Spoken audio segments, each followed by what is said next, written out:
ค่ะกราบสวัสดีFCทั้งช่องของสงกรานต์นะคะมื้อนี้จะมาตำลาวกับเซียนผาสุกกับพี่น้องมื้อคืนเพิ่นก็ขอโทษขออภัยมื้อคืนตัวเข่านะคะ เลขวิ่งกระลุดค่ะพี่น้องหลังจากเดินมาเป็นอาทิตย์หนึ่งแล้วกะอีกกับมื้อหนึ่งคือวันที่หนึ่งกับบ่หลุดนะคะเพิ่นมาหลุดมื้อคืนนี้เพราะว่ามันมาออกตองอีกนะคะเป็น11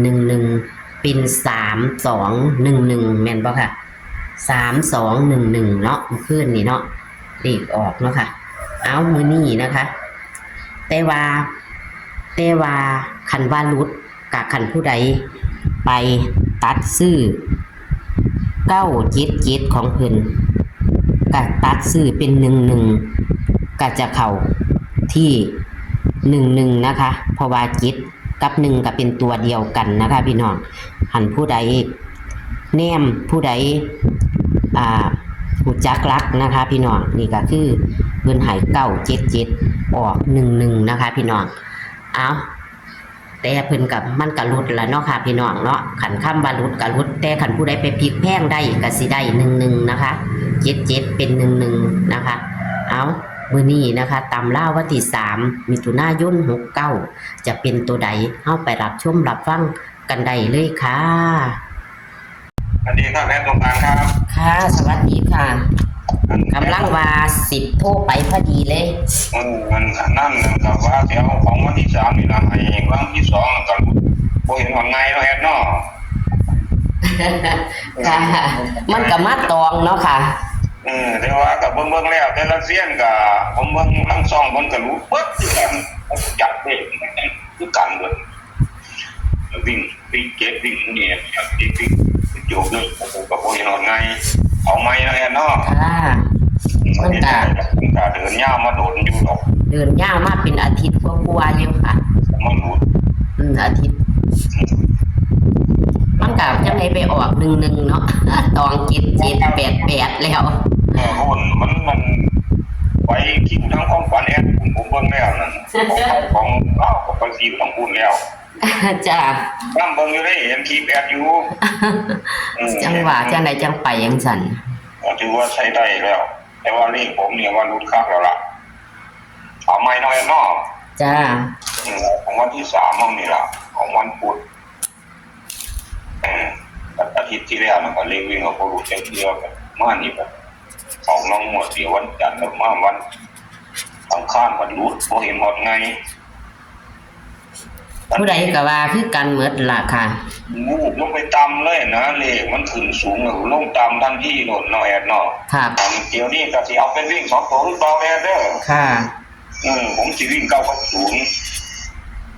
เราวิ่ง9กับ0 9กับ0มันก็อีก0-1ก็มีวิ่ง1กับ2แล้วผมจับทุกนี้ใส่กันอยู่เด้อค่ะงั้นวันนี้ก็จับคู่ก็มี90 แ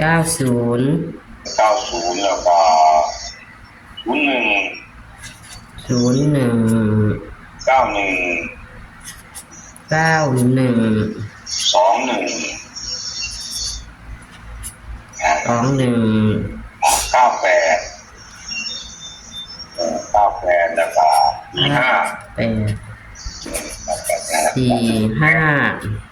จุดนี่ล่ะแต่วันนี้เอาเลข3ตัวเดียว201 เลขนี่ย่านกลับมาหากันบ่หาไปย่านเพิ่นอีกอยู่จังว่าผมจับเบิ้ลไว้101นี่ล่ะผมมัก01นี่ล่ะแห้งเอาจับอันเน้นเด้อแอดเด้อเน้นโต201กับ101เด้อ2ตัวกว่านี้เลข2ตัวก็เน้น90กับ01นี่ล่ะเป็น2ตัวกาFC บางคนแม่ๆก็จะงงๆเนาะว่าอ้าว45นี่มันมาแต่ไสนี่คือหมายความว่าคือเมื่อกี้นี่เนาะผมให้ไปนั่นผมสิมีเลขเบิ้ลอยู่หันอยู่ชุดนึงคือ977แม่นบ่แอดค่ะนั่น7กับ1มันตัวเดียวกันค่ะเฮ็ดว่าผมเฮ็ดผมก็มองเห็นจงโครงอยู่หั่นล่ะแอด แต่ว่ามันเป็นออกไป ค่ะเที่ยวนี้คือกันมันที่เอาตัวแทนมันมาออกบ่นั่นนะ กัน ผมให้6กับ7วิ่งแม่นบ่ล่ะ6กับ1เป็นตัวแทนกันนะตัวเดียวกันได้นะคือ7กับ2กับตัวเดียวกันได้นั่น6กับผมมา7กับมา6ก็ให้1มา7ก็ให้2มาแต่ในแอดก็มันออกไปแนวนั้นถ้าสูตรของคนมือล้วนน่ะล่ะที่มาพาอยู่เดี๋ยวนี้นั่นน่ะมันมั่วผมจับไว้กันไว้ปัดออกไปได้เนี่ยของคนมือล้วนก็ได้นี่บัดนี้คันถ้าเจ้าไปกลับหัวมันก็สิได้1นั่นล่ะอันเที่ยวนี้เนาะที่มันมี4 5กับมาอย่างนี้ล่ะ9กับ4เป็นอันเดียวกันเนาะเป็นตัวแทนกัน0กับ5ตัวแทนกันนะแล้วเทื่อ9กับ0บ่มานะ9ให้4มา0ให้5มามันเลยผมเลยจับเป็น4 5ได้เด้อผมบอกอธิบายที่เป็นงงค่ะเพิ่นเข้าใจแล้วเพิ่นสิจับทางเลขผมแม่นคันเพิ่นเข้าใจเพิ่นก็ดักคือเพิ่นสิดักทางเลขหรือที่ผมอธิบายผมอยากให้เพิ่นเข้าใจในสูตรผมว่าสูตรผมมันเป็นสูตรของคนมือเดียวนะมองง่ายๆไปค่ะมือข้างเดียวนั่นล่ะเอามือข้างเดียวนับเนาะ1นิ้วโป้2นิ้วก้อย1 2นิ้วซี่3นิ้วกลางนี่ล่ะ4นิ้วนางกันนิ้วก้อยเนาะบัดนี้ก็มานับตั้งต้นไม้แบบมีข้างเดียวนะแอดก็มันสิเป็นตัวแทนกันนั่น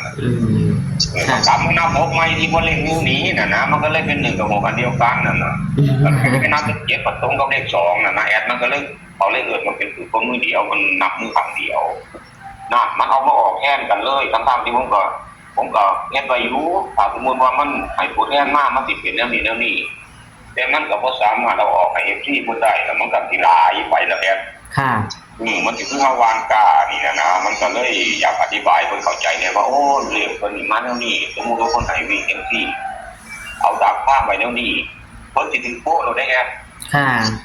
ผมคิดว่าผมประเมินของผมเองนะเดี๋ยวนี้ก็มั่นใจนี่ล่ะเลขวิ่งนี่แหละเด้อแอดเด้อแต่ว่าคันมั่นใจเลขวิ่งนี่2ตัวนี่แม่นบ่ค่ะเพราะว่าเลขวิ่งมันก็เดินยาวมาเป็นอาทิตย์เนาะมันก็เอากันมาหลุดเนาะค่ะเฮาก็สิหลุดมันรูดแบบไอ้ตัวแทนมันมาแล้วผมให้เขาก็เก็บไปมันบ่มากแล้วผมก็เก็บมันก็ให้1กับ2มาเดี๋ยวนี้ก็7กับแทน1ได้อยู่คันแม่นตามปกติก็ได้ก็แม่น1ล่ะคันเป็น7ก็ได้มันเปลี่ยนรูปลักษณ์ไปได้2อย่างล่ะ7น่ะแบบบางคนก็มันก็เป็น1ได้คนบางคนก็ว่า4นั่นแล้วแต่ว่ามันบ่คือกันมันสูตรไปสูตรมันแหละคือผมจับเต้า7ไว้นี่เนาะสมมุติว่าถ้าเพิ่นตัดโคตรนี่7มันกำนึงอะไรมีโอกาสเพิ่นก็จะได้แล้วดอกเป็น1-1หมดหน้าตาแม่นค่ะก็อันนั้นมันผ่านมาแล้วว่าอธิบายเพิ่นเข้าใจสิดอกมีแน่นอนกันนี่ล่ะ90กับ01ผมมัก01นี่ล่ะแห้งทำอยู่ในแอปคือว่า01นี่มันเคยออกในวันพุธที่27คือว่ามันออก0172บ่หรืออีหยังนี่ล่ะมันเคยออกในวันพุธนะแอดมันออก0172นะเลขล่างเป็น01เนาะมานี่ผมจับคำนวณมาแล้วว่าแน่จับกูแล้วมันบ่ได้01ผมไปเบิ่งย้อนหลังมึงมันเคยมีบ่01บัดมีอีหลีแสดงว่าตัวนี้อาจจะมาแล้วก็ชอบตัวนี้แห้งนะมันก็บ่แน่มันมา11ล่ะอาจจะมา01ก็ได้ก็อาจจะเป็นได้เพราะว่าแอดเนาะก็บ่รู้แต่ว่าคันมันขึ้นสูงผมก็มันมีเลขสูงอยู่แล้วคือ8998นี่ก็ตัวเด่นของเลขสูงเด้อในสูงจะสิเป็นอะไรล่ะเนาะอัดไว้คือทางเทิงสูงเทิงต่ำเทิงกลางสังเกตเบิ่งเลขตามแดดนี่เนาะถ้ามันออกสูงแล้วมันสิวูบลงต่ำนะค่ะแล้วก็มันก็สำคัญเนี่ยก็มันมาเบิ่นซ้ำซากนี่ล่ะเนี่ยให้เฮาค่อยเก๋เนาะแม่นค่ะเดี๋ยวนี้ก็คือว่าสิมีอยู่ในนี่ล่ะขอให้พ่อแม่ทุกคนโชคดีในวันที่3มื้อนี้ล่ะ 20:00 น.เนาะค่ะนักโตก่อนใหญ่เอาสวัสดีครับสวัสดีครับสวัสดีครับสวัสดีค่ะหมู่บ้านกะลุดนะคะ หลังจากเดินมาเป็นอาทิตย์แล้วก็มาหาวันที่1เนาะค่ะเพิ่นก็เข้าอยู่วันที่1เลขวิ่งเพิ่นก็เข้าอยู่มาวันที่2หมู่บ้านนี้ก็ได้หลุดนะคะพี่น้องเสี้ยนผาสุกหลุดนะคะแต่ว่าเพิ่นให้977มาบางคนเนาะค่ะพี่น้องไปตัดลิ้นนี่มันจะกลับหัวเป็น11ได้เด้อค่ะพี่น้อง7แทนโตกับ1คือเพิ่นว่านั่นล่ะพี่น้องเพิ่นก็เว้าแทนหลายอยู่เพราะว่าสูตรคนมือเดียวของเพิ่น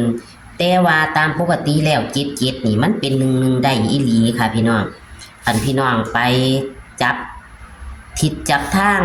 ถือจับทิศจับทางของเพิ่นได้นะคะ บางเทียก็ขึ้นแต้มลงแต้มนะคะ พี่น้องมันก็จะเข้าของเพิ่นอีหลีล่ะค่ะพี่น้องหมู่บ้านเนาะนี่ล่ะค่ะหมู่บ้านวันที่2นี่ล่ะค่ะวันที่2มิถุนายน69นะคะเซียนผาสุกเพิ่นให้ค่ะ77ค่ะพี่น้อง977นะคะมันก็ออก11เนาะพี่น้องคันผู้ใดกลับหัวก็จะได้นะคะเอามาเบิ่งค่ะพี่น้องนี่ค่ะวันที่3มิถุนายน69ตำลาวนะคะกับเซียนผาสุกนะคะมื้อนี้เพิ่นก็หวังว่ามันจะบ่หลุดนะคะพี่น้องเบิ่งเอาเด้อค่ะพี่น้องเพิ่นเน้นๆให้อย่างละ2หางค่ะ3ตัวก็2หาง2ตัวก็2หางค่ะพี่น้องเอาแคปหน้าจอค่ะพี่น้องโทรศัพท์เป็นอีหยังบุเป็นเสถียรยึดพี่น้องโทรศัพท์ก็อยากล้วนละล่ะค่ะ3ตัวอันนี้2ตัวขอให้โชคให้หมานกับเซียนผาสุกนะคะตำลาววันที่3มิถุนายน69ค่ะพี่น้องเอาเฮงๆปังๆหาขากับเข่าลำๆรวยๆขอคนละไลค์คนละแชร์เหมือนเดิมค่ะให้กับทางช่องและเซียนผาสุกค่ะคลิปนี้ก็ฝากไว้ซ้ำนี้ค่ะสวัสดีค่ะ